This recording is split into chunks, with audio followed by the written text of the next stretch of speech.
નમસ્કાર મિત્રો, સ્વાગત છે અમારી યુટ્યુબ ચેનલ ઓલ એજ હેપીમાં. મિત્રો, આજે આપણે ગુજરાતની ભૂગોળ પાર્ટ નંબર 11 જોઈશું, એટલે કે ગુજરાતની ભૂગોળ ટેસ્ટ પેપર 11, જેમાં આપણે ટોટલ 30 પ્રશ્નોનો સમાવેશ કરેલ છે અને વિડીયોના અંતે એક પ્રશ્ન પૂછવામાં આવેલ છે, જેનો જવાબ તમારે કોમેન્ટ બોક્સમાં આપવાનો છે. તો ચલો મિત્રો, ટાઈમ ના બગાડતા શરૂ કરીએ. 298 નંબરનો ક્વેશ્ચન: 1 કિલોગ્રામ ફોસ્ફરસ આપવા માટે કેટલા કિલોગ્રામ સિંગલ સુપર ફોસ્ફેટ જરૂર પડે? સાચો જવાબ રહેશે એ ઓપ્શન 6.25. ઘઉંની ઠીંગણી જાતોમાં દાણા અને પરાળનો ગુણોત્તર અંદાજે કેટલો હોય છે? તો દાણા અને પરાળનો ગુણોત્તર અંદાજે કેટલો હોય છે? સાચો જવાબ રહેશે ડી ઓપ્શન 1:1. 2 કે વધુ પાકો ચોક્કસ લાઈન વગર એકસાથે ઉગાડવામાં આવે તે પદ્ધતિ કયા નામે ઓળખાય છે? સાચો જવાબ રહેશે બી ઓપ્શન મિશ્ર પાક પદ્ધતિના નામે ઓળખવામાં આવે છે. પ્રમાણિત બિયારણમાં ઓછામાં ઓછી કેટલા ટકા જનીનિક શુદ્ધતાઓ હોવી જોઈએ? કેટલા ટકા? એ ઓપ્શન સાચો જવાબ રહેશે 99% ઓછામાં ઓછી જનીનિક શુદ્ધતાઓ હોવી જોઈએ. ગુ કોટ ડી H7 નીચેના પૈકી કયા કપાસની જાત છે? સાચો જવાબ રહેશે સી ઓપ્શન દેશી કપાસ.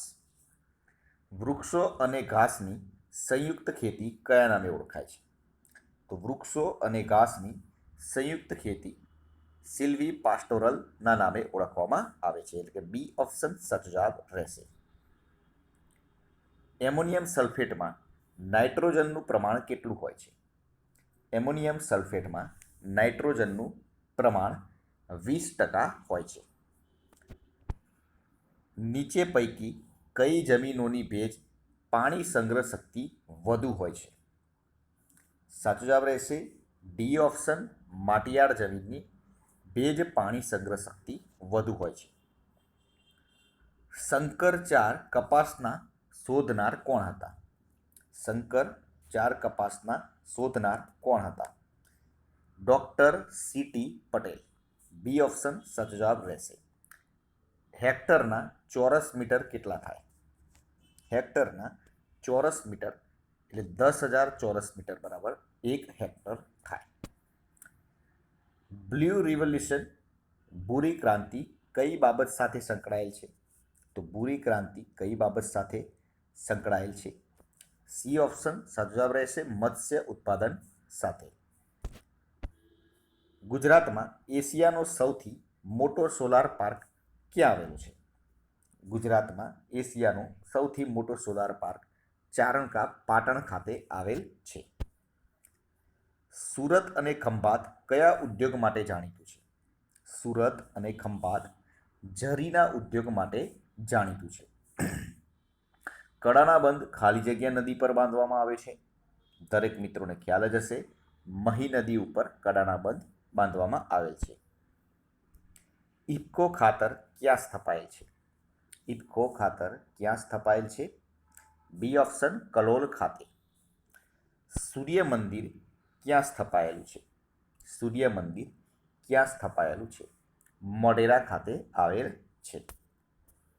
ગુજરાતનો કયો જિલ્લો સૌથી ઓછી વસ્તી ધરાવે છે? ગુજરાતનો કયો જિલ્લો સૌથી ઓછી વસ્તી ધરાવે છે? દરેક મિત્રોને ખ્યાલ જ હશે, ડાંગ જિલ્લો સૌથી ઓછી વસ્તી ધરાવે છે. ગુજરાતમાં પેટ્રોકેમિકલ્સ ઉદ્યોગ ક્યાં વિકસે છે? ગુજરાતમાં પેટ્રોકેમિકલ્સ ઉદ્યોગ કોયલી ખાતે વિકાસ પામે છે. ગુજરાત સરકાર સિંચાઈ વિભાગ દ્વારા ઉદ્વહન સિંચાઈ યોજનાઓ ખાસ કરીને કયા જિલ્લાના સિંચાઈથી વંચિત વિસ્તારના લોકોને લાભ આપવા શરૂ કરાયેલ છે? સાચો જવાબ રહેશે એ ઓપ્શન દાહોદ જિલ્લો. આગળનો ક્વેશ્ચન: ઇફકોનું આખું નામ શું છે? ઇફકોનું આખું નામ શું છે? Indian farmers fertiliser cooperative limited, જેનું પૂરું નામ થાય છે. એનડીડીબીનું વડુ મથક ક્યાં આવેલું છે? એનડીડીબીનું વડુ મથક આણંદ ખાતે આવેલ છે. ક્રિબકોનું આખું નામ શું છે? ક્રિબકોનું આખું નામ શું છે? સાચો જવાબ રહેશે B option, Krishak Bharati cooperative limited. NICMનું આખું નામ શું છે? NICMનું આખું નામ શું છે?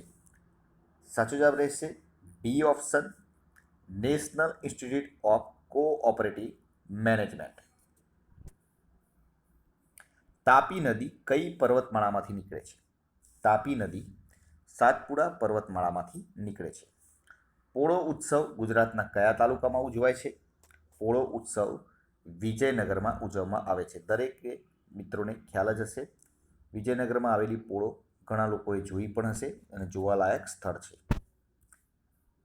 ઉત્તમ પ્રકારના કપાસ માટે જાણીતો વિસ્તાર કાનમ કયા જિલ્લાનો ભાગ છે? સાચો જવાબ રહેશે બી ઓપ્શન, ભરૂચ.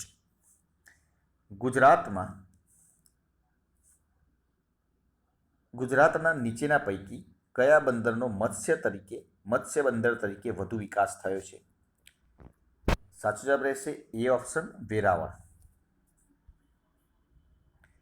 ગુજરાત રાજ્યના રાજકોટ જિલ્લાને નીચે દર્શાવેલ જિલ્લાઓ પૈકી કયા જિલ્લાની હદ સ્પર્શતી નથી? દેવભૂમિ દ્વારકા. અમીરગઢ તાલુકો ગુજરાત રાજ્યના કયા જિલ્લામાં આવેલ છે? અમીરગઢ તાલુકો ગુજરાત રાજ્યના કયા જિલ્લામાં આવેલ છે? બનાસકાંઠા જિલ્લામાં આવેલ છે. એટલે કે સી ઓપ્શન સાચો જવાબ રહેશે. એન્ડ મિત્રો, લાસ્ટ ક્વેશ્ચન જેનો જવાબ તમારે કોમેન્ટ બોક્સમાં આપવાનો છે. ચિનાઈ માટીના વેપાર માટે પ્રસિદ્ધ થાનગઢ કયા જિલ્લામાં આવેલું છે? આનો જવાબ મિત્રો તમારે કોમેન્ટ બોક્સમાં આપવાનો છે. વિડીયો પસંદ આવ્યો તો લાઈક કરી દેજો, શેર કરજો, ચેનલને સબસ્ક્રાઈબ કરી દેજો, જેથી કરીને આવનાર દરેક વિડીયોની નોટિફિકેશન આપને સૌપ્રથમ મળી રહે અને આપની તૈયારીમાં વધારો થઈ શકે. કાલે ફરીથી નવા વિડીયો સાથે મળીશું. જય હિન્દ, જય ભારત.